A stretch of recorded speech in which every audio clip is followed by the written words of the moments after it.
की अपनी उन्नति करनी, अपने को उन्नत बनाना, इस विषय के बीच के वहां समझो कि व्याख्यान दिया जाता है कि जो उन्नति है उसका नाम शारीरिक उन्नति है, शरीर विषय की जो उन्नति हुए।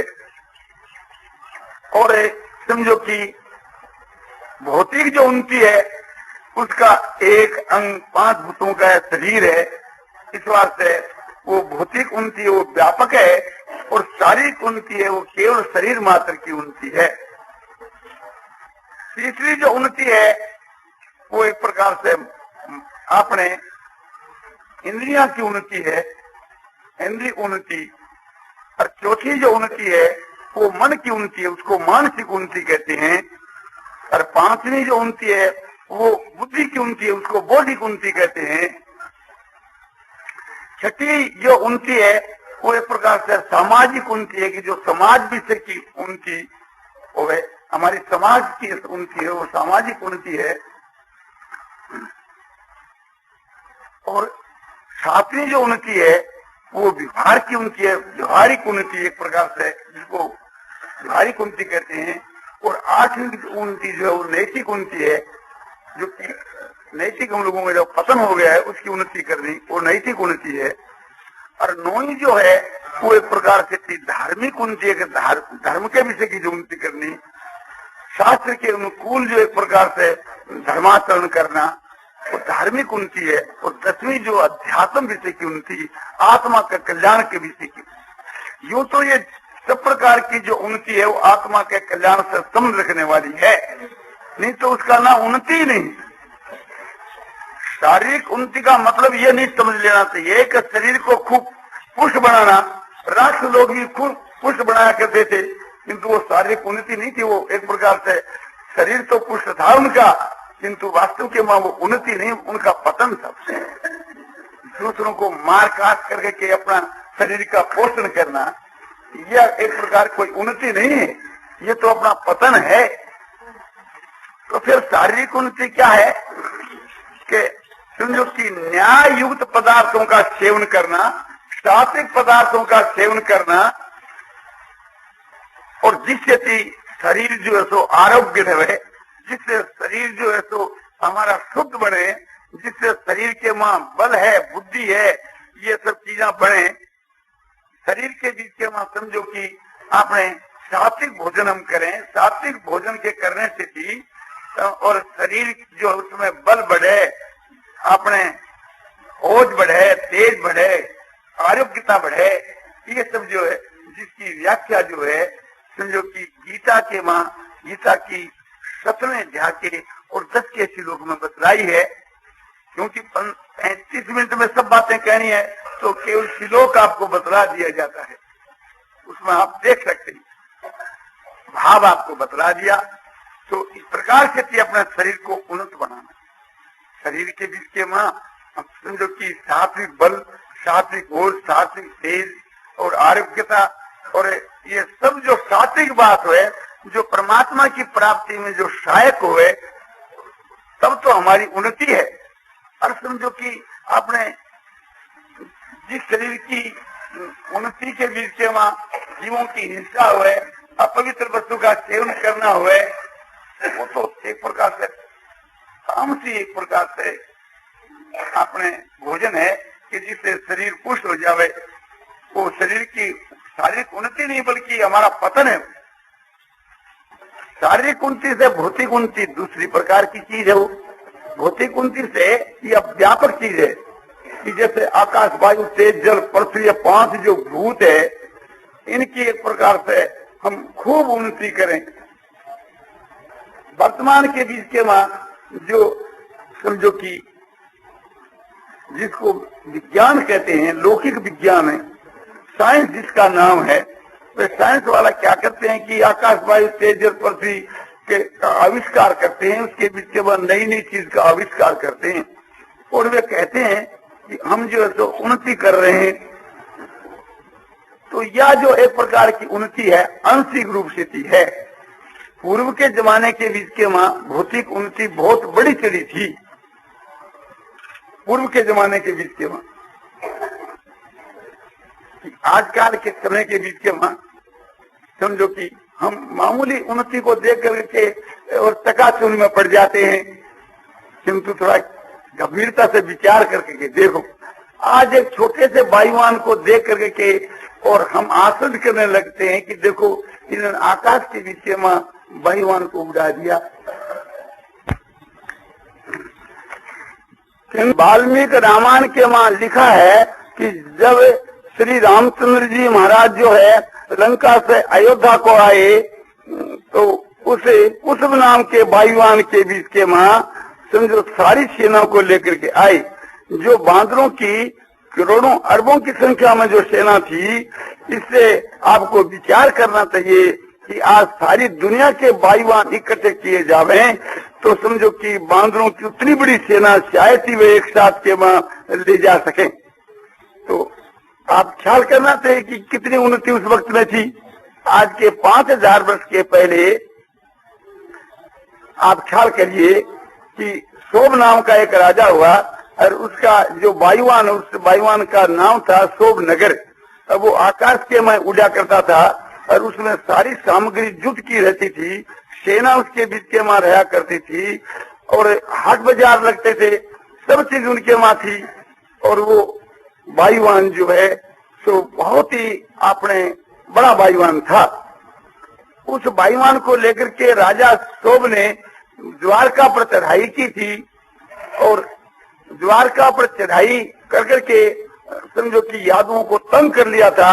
भगवान श्री कृष्णचंद्र जी ने बाणों के द्वारा उसको तोड़ करके समुद्र में गिराया था। तो आप सोचो एक प्रकार से कितनी भारी अपने शक्ति वायुयान की थी। आज के 5000 वर्ष के पहले एक वायुयान के भीतर के वहां समझो कि वहीं न्यायालय, वहीं एक समझो कि युद्ध की सारी सामग्री और वहीं हाट बाजार और प्रजा भी उसमें बसती है। तो कितनी आश्चर्य की बात है, ऐसा वायुयान आज संसार के वहां देखने में नहीं आता है। दूसरी बात लीजिए कि आज एटम बम को देख करके लोग घबरा जाते हैं कि एटम बम से एटम जो बम है उसके द्वारा समझो कि हजारों लाखों आदमियों को एक साथ में मार दिया जाता है। किंतु आप हमारे शास्त्रों की तरफ थोड़ा ध्यान दो। महाभारत के वन पर्व में लिखा है कि एक समय के वहां अर्जुन के साथ के वहां समझो कि शिव जी का युद्ध हुआ था। उस युद्ध से शिव जी खुश हो गए थे और शिव जी ने अर्जुन से कहा कि तुम वरदान मांगो। तो अर्जुन ने ये वरदान मांगा कि पाशुपत्र श्राप दे। शिव जी ने पाशुपत्र दे दिया और कहा कि इसको चलाना नहीं, तुम अपने पास रखना तुम्हारी आत्मा की रक्षा के लिए। जब चला दोगे तो तीनों लोग भस्म हो जाएंगे। जब प्रलय होती है तब मैं पाशुपत्र से चलाता हूं। और ये भी आप ध्यान दे करके देखो उस समय के बीच के वहां कैसी कला कुशलता थी। त्रिपुरासुर नाम का एक समझो कि अपना असुर था। उसने 3 पुर बसाए थे, एक पताल में और एक समुद्र के वहां और एक आकाश के वहां। उन तीनों पुरों को जो एक बाण से नाश करे तब वो असुर मरे, ये वरदान उसको मिला हुआ था। शिवजी ने समझो कि पाशुपत्र से चला करके उन तीनों पुरों का नाश किया था। एक तो ये आश्चर्य की बात है कि आकाश के भीतर के वहां पुर बसाना, जल के वहां पुर बसाना। अब दूसरी ये आश्चर्य की बात है कि एक ही बाण से तीनों को तो नष्ट कर डालना। महाभारत के द्रोण पर्व में लिखा है कि जब द्रोणाचार्य मर गए थे उसके बाद के वहां उनका पुत्र सत्यामा बहुत भयंकर एक प्रकार से क्रोध करके पांडवों पर टूट पड़ा था। उस समय में उन्होंने नारायणास्त्र चलाया था। नारायणास्त्र की बड़ी भारी शक्ति है। आकाश से समझो कि वर्षा होने लगी अस्त्रों की और अग्नि की। पांडवों एकदम घबरा गए और पांडवों का जो एक प्रकार से समझो ये कहना भी अनुचित नहीं होगा कि नाक में दम आ गया और पांडवों की सेना मरने लगी एकदम। ये देख करके कि भगवान श्री कृष्ण जी से पांडवों ने प्रार्थना की कि इसका क्या उपाय है। कृष्ण जी उसके उपाय को जानते थे कि ये नारायणास्त्र है, ये बिना मारे नहीं छोड़ता, सारी सेना को नष्ट कर डालेगा नारायणास्त्र। इसका एक उपाय है कि आत्म समर्पण कर देना। हथियार छोड़ करके हाथ जोड़ करके स्थित हो जाओ, फिर इसका असर तुम्हारे ऊपर नहीं होगा। भानु ने ऐसा ही किया, असर शांत हो गया। दुर्योधन ने अश्वत्थामा से कहा कि अश्वत्थामा, तुम्हारा जो असर शांत हो गया है, क्या बात है, तुमने बड़ा भारी अस्त्र चलाया था। बोले ये नारायणास्त्र है। तो बोले एक बार इसको फिर चलाओ। बोले फिर नहीं चला सकता। क्यों? कि नारायणास्त्र का प्रतिकार यह है कि इसको आत्मसमर्पण कर देना। जो आत्मसमर्पण कर देता है उसके ऊपर इसका प्रभाव नहीं रहता, और जो आत्मसमर्पण कर देता है उस पर जो कोई अस्त्र चलाता है तो चलाने वाले कोई वो अस्त्र मारता है। आप ख्याल करिए, अस्त्रों में इतना ज्ञान था। एक अस्त्र के चलाने से समझो कि चाहे 5 करोड़ सेना हो, चाहे 10 करोड़ हो, सब नष्ट हो जाती है। तो ये आपका अनुभव क्या चीज उसके आगे। तो हमारे यहाँ देश के बीच में समझो कि आप ध्यान दीजिए, नारायणास्त्र किसका है कि विष्णु का, पाशुपतास्त्र किसका है कि शिव का, ब्रह्मास्त्र किसका है कि ब्रह्मा जी का। तो ऐसे अस्त्र थे हमारे देश के मां। और भी बहुत सी कला थी जिसको हम कहाँ तक वर्णन करें। हमारे यहाँ समझो कि 5 भूतों कितनी उन्नति हो गई थी। 8 प्रकार की जो सिद्धि है, 4 तो समझो कि अपने मन से संबंध रखने वाली और 4-5 भूतों से, तो 4 भौतिक सिद्धि है और 4 जो है सो मानसिक सिद्धि है। भौतिक सिद्धियों का यह नाम है अनिमा, महिमा, गरिमा, लघिमा। मानसिक सिद्धियों का नाम है प्राप्ति, प्रकाम, विषित्व, वशित्व। अनिमा का मतलब है कि अणु के समान बन जाना, कि जैसे हनुमान जी जो लंका में प्रवेश होते हैं तो मत्स्य का जैसा रूप धारण कर लेते हैं, तो वो अनिमा सिद्धि का प्रभाव था। महिमा उसका नाम है कि महान रूप धारण कर लेना।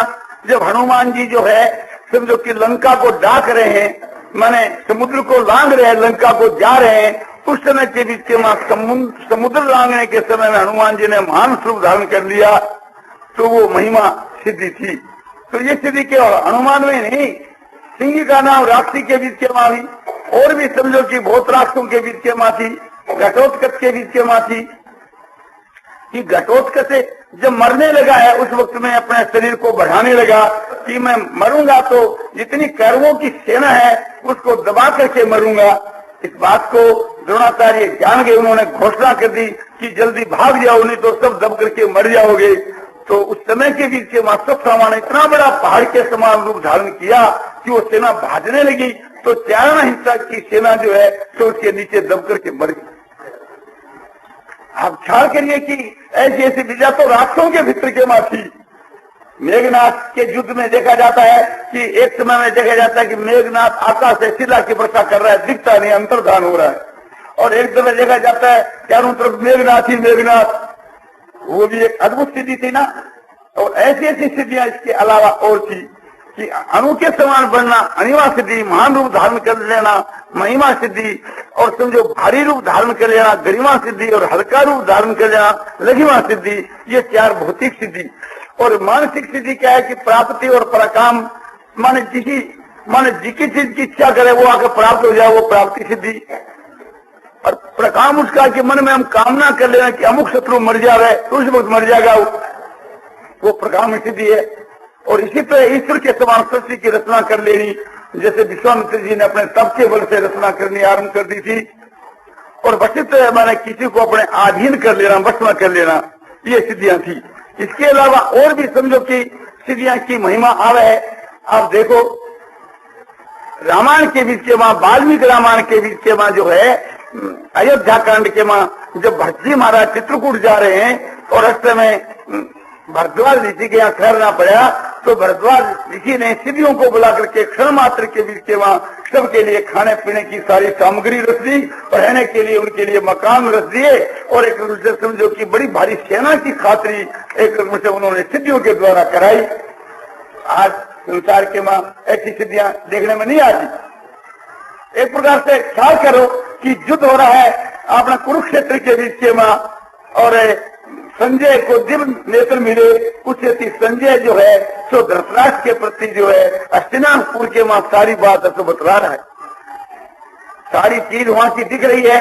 जो आपसे में कोई बात करते हैं वो अपना संजय सुन रहा है किसके मन के मां भी कोई भाव आता है तो संजय के दिल के मां वो बात आ जाती है, तो उनका मन दिव्य हो गया, इंद्रिया दिव्य हो गई। तो आप सोचो कि कैसी एक अद्भुत विद्या थी। तो इससे ये मालूम होता है कि उस समय के बीच के मां भौतिक उन्नति बहुत चढ़ी बड़ी थी। तो हम लोगों को एक प्रकार से आपने भौतिक उन्नति भी वही करनी चाहिए जिसमें किसी की हिंसा न हो। वो भौतिक उन्नति नहीं कि बम चला करके समझो कि जो निरपराधी मनुष्यों को मार डालना, ये कोई भौतिक उन्नति की महिमा नहीं। भौतिक उन्नति वो होनी चाहिए कि जिस भौतिक उन्नति से थी सबकी सेवा बने। जैसे भरद्वाज ऋषि ने जो है तो समझो कि आपने भरजी की सेना की सेवा करी, इस प्रकार से उसे भौतिक उन्नति को काम में लेना चाहिए। अब आपको बताया जाता है मानसिक उन्नति। तो मानसिक उन्नति का मतलब है कि मन की उन्नति करना, मन को अपने वश में करना, ये तो अपने मानसिक उन्नति है। मन को एकाग्र करना, ये मानसिक उन्नति है। मन को एक प्रकार से संसार के पदार्थों से रोकना, ये मानसिक उन्नति है। और मन के भीतर के बीच के मां जो बहुत से पाप है उनको धो डालना, ये मानसिक उन्नति है। दूसरे के मन की बात जान लेना सिद्धि के द्वारा, ये मानसिक उन्नति है। मन से थी हम यहाँ बैठे हुए सारी संसार की बातों को सिद्धियों के द्वारा समझ सकें, ये मानसिक उन्नति है। हमारे मन का जो संकल्प सत्य हो जाए, ये मानसिक उन्नति है। इस प्रकार से थी हम लोगों को मानसिक उन्नति करनी चाहिए। और मानसिक उन्नति एक प्रकार से इतनी करनी चाहिए कि जिससे थी हमारी वास्तव के मन से अगर परमात्मा की प्राप्ति हो जावे। परमात्मा की प्राप्ति में जो सहायक है वही मानसिक उन्नति है। और वास्तव के बीच में जो हमारी मानसिक उन्नति लोगों को कष्ट देने वाली हो, संसार का नाश करने वाली हो, वो मानसिक उन्नति नहीं, अवनति है। वो तो एक प्रकार से हमारा उसमें पतन है। आत्मा की जिसके मां उन्नति हो वही वास्तव में उन्नति है, और जिसमें आत्मा का पतन हो वो वास्तव के बीच के मां उन्नति नहीं है। इसी प्रकार से हमारे को बौद्धिक उन्नति करनी चाहिए। बुद्धि विषय की जो उन्नति है वो बौद्धिक उन्नति है। हमारी जो बुद्धि जो है वो तीक्ष्ण होनी चाहिए। हमारी जो बुद्धि है वो शुद्ध होनी चाहिए। हमारी बुद्धि के ऊपर जो आवरण है वो दूर होना चाहिए। हमारी बुद्धि के बीच के वहां ज्ञान का इतना प्रकाश होना चाहिए जिससे हम परमात्मा के स्वरूप को समझावे कि परमात्मा क्या चीज है। जिस बुद्धि के द्वारा समझो जानने योग पदार्थ उन सबको हम समझ जावे, वो हमारी बौद्धिक उन्नति है। बौद्धिक उन्नति वो असली है कि जिससे समझो कि परमात्मा के विषय का बोध हुए, जिससे हमारी आत्मा का कल्याण हुए। हमारी आत्मा के कल्याण में मदद देने वाली जो हमारी बौद्धिक उन्नति है वही वास्तव के बीच के वहां असली बौद्धिक उन्नति है। और जिस बुद्धि की उन्नति से थी समझो कि हम संसार के पदार्थों को जान करके और लोगों को कष्ट देवे, बुद्धि के द्वारा समझो कि लोगों पर शासन करके और अपना ऐसा आराम करें, वो बौद्धिक उन्नति नहीं, अवनति है। वो तो उसमें तो हमारा पतन है। तो हम लोगों को अपने बुद्धि है तो तीक्ष्ण बनानी चाहिए, शुद्ध बनानी चाहिए, जिस बुद्धि के द्वारा परमात्मा को हम साक्षात कर सकें। सूक्ष्म दृष्टि भी सूक्ष्म दृष्टि पुरुषों के द्वारा सूक्ष्म बुद्धि से वो परमात्मा देखा जाता है। सूक्ष्मातंति कंग या तद्बुद्धि ग्राजम इंद्रियम, भगवान ने गीता के बीच के वहाँ हम बताया, गीता अध्याय 6 श्लोक 21 के बीच के वहाँ कि कैसा वो परमात्मा का स्वरूप है, कि आनंद रूप है, और वो कैसा है कि अत्यंत आनंद रूप है, और वो कैसा है कि वहाँ बुद्धि की पहुंच है, इंद्रियों की पहुंच नहीं है। ऐसा जो परमात्मा का स्वरूप है जिसको जान करके के और फिर वहां से मनुष्य विचलित नहीं होता है। तो ये हमारी जो बौद्धिक उन्नति है, कल्याण करने वाली है। इस प्रकार से अपने बौद्धिक उन्नति करनी चाहिए। इसी प्रकार से थी हम लोगों को एक प्रकार से हमारी जो है सामाजिक उन्नति करनी चाहिए। हमारे समाज का पतन होता जा रहा है। आज संसार के मां किसी के समझो कि 2-4 लड़की हो जावे तो उसका विवाह होना मुश्किल हो जाता है। यहाँ तक घटना हो जाती है कलकत्ते हंस पोखरिया के बीच के मां एक लड़की जो 16 वर्ष की हो गई तो उसके माता पिता जो है लड़की को साथ में लेकर के विष खा करके मर गए।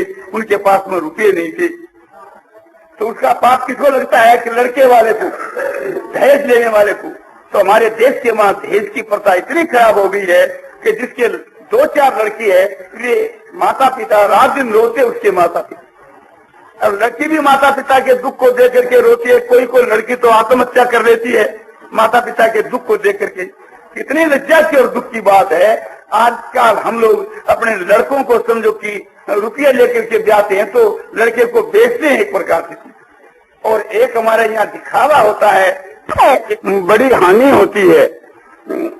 दूसरे लोग उसको देख करके उससे अधिक रुपया लगाते हैं तो इससे खर्च बढ़ जाता है। लड़का पैदा होता है उस वक्त में भी लोग बहुत सा फजूल खर्च कर देते हैं। ब्याह शादी के मां जो खराब गीत गाया जाता है वो भी एक समाज के पतन है। इस तरह से बहुत सी बातें हैं। इसी प्रकार से हम लोगों को व्यवहारिक उन्नति करनी चाहिए। व्यवहार के विषय के बीच के मां हम लोग व्यापार में झूठ कपट चोरी बेईमानी दगाबाजी करते हैं, लोगों को धोखा देते हैं, तो ये हमारा एक व्यवहारिक पतन है। तो हम लोगों को सतता पूर्वक व्यवहार करना चाहिए, न्याययुक्त व्यवहार करना चाहिए, समता के साथ में व्यवहार करना चाहिए, त्याग पूर्वक व्यवहार करना चाहिए। उससे हमारे व्यवहार की उन्नति होती है।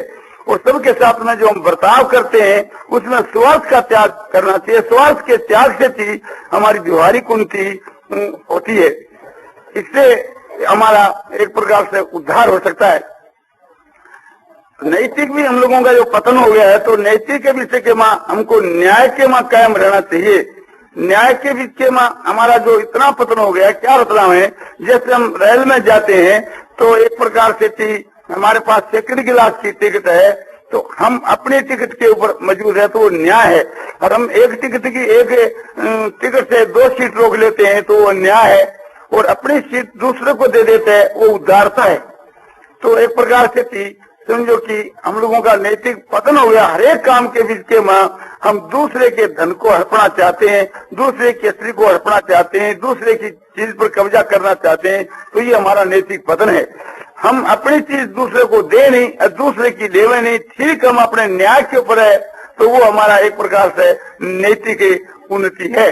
इससे भी धार्मिक उन्नति और उच्च कोटि की है कि जिसमें उदारता है। अपना जो सत्व है दूसरे को नहीं देना, दूसरे का सत्व नहीं लेना, ये तो है न्याय।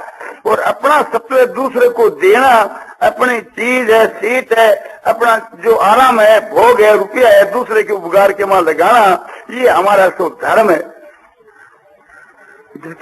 धमो से सोच इंद्रिय निग्रह धीर विद्या सपना करो दो 10 अंग धर्म लक्षण, ये धर्म के 10 लक्षण बतलाए हैं।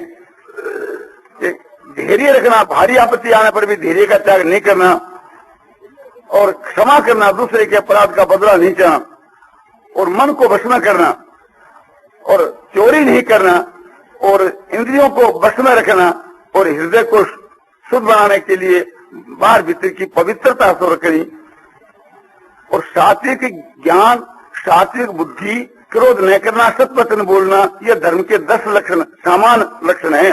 ये मनुष्य मात्र के वहां होने चाहिए। और विशेष धर्म की बात जो शास्त्रों के वहां बतलाई है उसको देख लेनी चाहिए। उस प्रकार से अपने धर्म की उन्नति करना, ये धार्मिक उन्नति है। और वो धार्मिक उन्नति निष्काम भाव से हम करें तो उससे हमारी आत्मा का कल्याण हो सकता है। इसी प्रकार से हम लोगों को अपने अध्यात्म उन्नति करनी चाहिए। अध्यात्म उन्नति का मतलब है जिससे परमात्मा की प्राप्ति हुए। अध्यात्म उन्नति से मतलब है कि परमात्मा के तत्व का ज्ञान ऐसा होना चाहिए, हम समझे परमात्मा क्या वस्तु है। ईश्वर की जो भक्ति है वो अध्यात्म जो विषय है उसका एक खास अंग है। इस वास्ते हमको ईश्वर की भक्ति करनी चाहिए। क्षमा जैसे आपने 10 लक्षण धर्म के बताए, ऐसे भक्ति के भी 9 भेद बताए हैं। शरणं कीर्तनं विष्णु श्रवणं पाद सेवनम अर्चनं बंदनम दासम सख्यम आत्म निवेदनम। भगवान विष्णु के नाम गुण प्रभाव तत्व की बातों को सुनना श्रवण भक्ति है, वर्णन करना कथन भक्ति है, कीर्तन भक्ति है, और उसका मन से श्रवण करना श्रवण भक्ति है। भगवान के चरणों की सेवा करना पाद सेवन है। भगवान की मानसिक पूजा करना, विग्रह की पूजा करना, ये अर्चन भक्ति है। और भगवान को नमस्कार करना ये बंधन भक्ति है। प्रभु हमारे स्वामी, हम उनके सेवक, ये दास भाव है। प्रभु हमारे सखा, यह सख्य भाव है। और अपने आत्मा को अर्पण कर देना आत्मनिवेदन है। इस प्रकार से आत्मा की उन्नति के वास्ते योग का साधन करना, आत्मा की उन्नति के लिए ज्ञान का साधन, भक्ति का साधन, अष्टांग योग का साधन, कर्म योग का साधन, ध्यान योग का साधन, भक्ति योग का साधन, ये सब अनेक प्रकार के जो जितने साधन आत्मा के कल्याण के लिए बतलाए गए हैं, ये अपने अध्यात्म विषय की उन्नति है। अध्यात्म विषय की उन्नति के बीच के परमात्मा की प्राप्ति तक हमको कोशिश करनी चाहिए। जिसने परमात्मा की प्राप्ति कर ली उसने अपने अध्यात्म विषय की उन्नति कर ली। तो हम लोगों को धार्मिक उन्नति भी परमात्मा की प्राप्ति के लिए करनी चाहिए। इस वास्ते वो भी एक प्रकार से धार्मिक उन्नति भी हमारे अध्यात्म उन्नति के बीच के सहायक हो जाती है। वो धार्मिक उन्नति परमात्मा की प्राप्ति के जो सहायक नहीं है, वो वास्तव के हमारी उन्नति ही नहीं है। इसी प्रकार से जितनी प्रकार की उन्नतियों की बात मैं आपको बतलाई, वो सभी एक प्रकार से अध्यात्म विषय में सहायक है, तब तो वो उन्नति है, और नहीं तो वो अवनति है। मैं संक्षेप से ये सब बातें आपको बतलाई क्योंकि समय बहुत कम है, इसलिए व्यवहारिक उन्नति के विषय में आपको फिर संक्षेप से बतलाया जाता है कि यदि हमारा व्यवहार जो है समझो कि सात्विक हो जावे तो केवल व्यवहार से ही कल्याण हो सकता है। जैसे बतलाया गया एक प्रकार से तुलाधर जो वैश्य थे, उसका व्यवहार जो है तो बहुत उच्च कोटि का था। उस व्यवहारिक उन्नति से तुलाधर परम धाम को चले गई।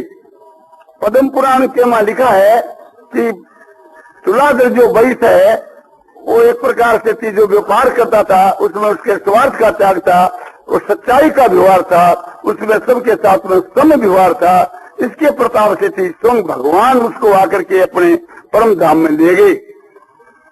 इसी प्रकार से जो सोचाचार सदाचार है और वो हम संसार के हित के लिए करें, स्वार्थ का त्याग करके निष्काम भाव से करें तो उससे हमारा कल्याण हो सकता है। हम सबके साथ के बीच के स्वार्थ का त्याग करके उसके हित के लिए उससे समझो कि व्यवहार करें या उनके साथ में बर्ताव करें, सबके साथ में अच्छा बर्ताव करें, तो केवल हमारे उस बर्ताव से हमारी आत्मा शुद्ध होकर कल्याण हो सकता है। उसमें त्याग की आवश्यकता है, स्वार्थ के त्याग की आवश्यकता है, केवल स्वार्थ का त्याग होना चाहिए। इसी प्रकार से समझो कि जो स्वार्थ का जो त्याग है वही वास्तव में मुक्ति के देने वाला है। धर्म का जो पालन है, अपने अपने धर्म का जो पालन है, वर्णाश्रम धर्म का जो पालन है, वो भी कल्याण कर सकता है। स्वयं भगवान गीता में कहते हैं कि जैसे प्रवृत्ति भूतानांगे न सर्वमिदं ततम स्वकर्मात्म व्यर्थ सिद्धिं बिंदति मानवे। भगवान ने गीता अध्याय 18 के बीच के 42 के श्लोक के बीच के ब्राह्मण का स्वाभाविक धर्म बतलाया है, 43 के क्षत्रिय का और 44 के वैश्य और शूद्र का। ये अपने अपने धर्म को पालन करे तो उससे कल्याण हो सकता है। ये बात भगवान ने गीता की 18वें अध्याय के 46 के श्लोक में बतलाई। जो श्लोक आपको मैंने बताया कि ये तब प्रवृत्ति भूताना ये न सर्वमिदं, जिस परमात्मा से यह संसार पैदा हुई है और जो परमात्मा इस संसार के व्यापक है, उस परमात्मा को मनुष्य अपने कर्मों के द्वारा पूज करके और समझो कि परम सिद्धि को यानी परम गति को प्राप्त हो सकता है। पूजना कैसा है कि सब में भगवत बुद्धि कर करके और सबका हित करना, सब प्रकार से सबका हित है, इस प्रकार हृदय के मार्ग करके और निष्काम प्रेम भाव से उनकी सेवा करना, यही उनको अपने कर्मों के द्वारा पूजना है। इस प्रकार की पूजा से मनुष्य का कल्याण हो सकता है। तो ये आपको मैंने बताया, इस प्रकार का व्यवहार करने से मनुष्य की मुक्ति हो सकती है। इसी प्रकार से समझो कि धार्मिक जो हमारी क्रिया है वो भी मुक्ति के देने वाली है, किंतु वो कब मुक्ति देती है कि निष्काम भाव से करने पर। जो सकाम भाव से हम यज्ञ दान तप आदि जो करते हैं, सकाम भाव से अपने वर्ण और धर्म का पालन करते हैं, वर्ण आश्रम धर्म का पालन करते हैं, तो उससे एक प्रकार से समझो कि हमारी मुक्ति हो सकती है। यदि उसमें हमारा निष्काम भाव है, उसमें स्वार्थ का त्याग होना चाहिए, आसक्ति का त्याग होना चाहिए, अहंकार का त्याग होना चाहिए, ममता का त्याग होना चाहिए, वासना का त्याग होना चाहिए। जैसे भगवान ने बताया कि विहाय कामान ये सर्वान पुमान सर्ति निष्प्रिय निर्ममो निरहंकार स शांति में दिक्कती। गीता अध्याय 2 श्लोक 71 के बीच में जो पुरुष समझो कि सारी कामनाओं को, प्रिया को, ममता और अहंकार को त्याग करके संसार के मां विचरता है, वे पुरुष एक प्रकार से समझो कि अपने शांति को प्राप्त होता है। तो इसका अभिप्राय यही है कि हमारी सारी क्रिया जो है स्वार्थ रहित हुए, हमारी क्रियाओं के बीच के वहाँ कोई प्रकार का तो अहंकार न हुए, स्वार्थ न हुए, ममता न हुए, आसक्ति नहीं हुए, तो वो हमारी क्रिया मुक्ति के देने हमारी हो जाती है। इसी का नाम निष्काम कर्म योग है। इसके साथ में निष्काम भाव जोड़ने से भी ये अध्यात्म विषय का खास उपाय हो जाता है। और यदि हम यज्ञ दान तप सेवा आदि जो कर्म तो करते हैं किंतु सकाम भाव से करते हैं तो वो हमारी सारी क्रिया राष्ट्रीय हो जाती है, वो हमारी यज्ञ दान तप सेवा सब राष्ट्रीय बन जाते हैं। तो इसलिए वो धर्म तो जरूर है किंतु